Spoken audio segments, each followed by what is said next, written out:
So I say a couple of things. One, the people who say that we've taken this too far, or they're tired. I'm so tired of hearing about the Me Too movement. I hear that a lot. I try to make a comparison.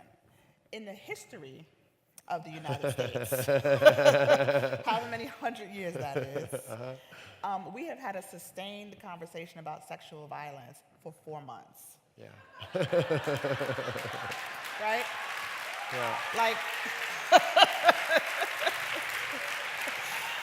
we have, we could literally talk about this 24 hours a day, 7 days a week for the next 10 years and barely scratch the surface. So, but I mean, really, we've only just started having the conversation. Even the people who try to say, well, they want to attach all these other things to the Me Too movement. And I think they're viable and valuable things.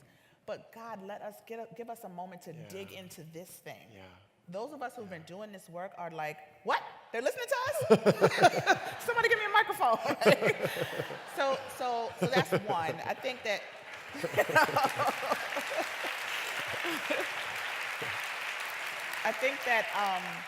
I think that to give people perspective, right? This has been a very short period of time, and some people are rushing through because they're not comfortable. Yeah, They're just not comfortable talking about it. And I get that. I want to go back to my old world view that everything is fine. And, Please, I just want to, and then the other part is, I do think some of this will subside greatly, right? I mean, I think it's it's gotten so huge that it'll never go away. Like, we'll always know Me Too as a thing and connect it with sexual violence.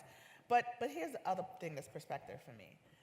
If there are tons of people very much like myself who've been doing this work for a long time, and it's tiring work, right? I mean, this is fancy and new. I've been in church basements and community rooms and whatever place somebody will let me set up and do a workshop for over a decade.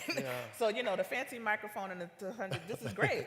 And I love it, don't get me wrong, I do. I'm very grateful for it. But if this is over, I think of it this way. There's a number that says something like, I don't know, 15 million people engaged with the hashtag over some amount of time.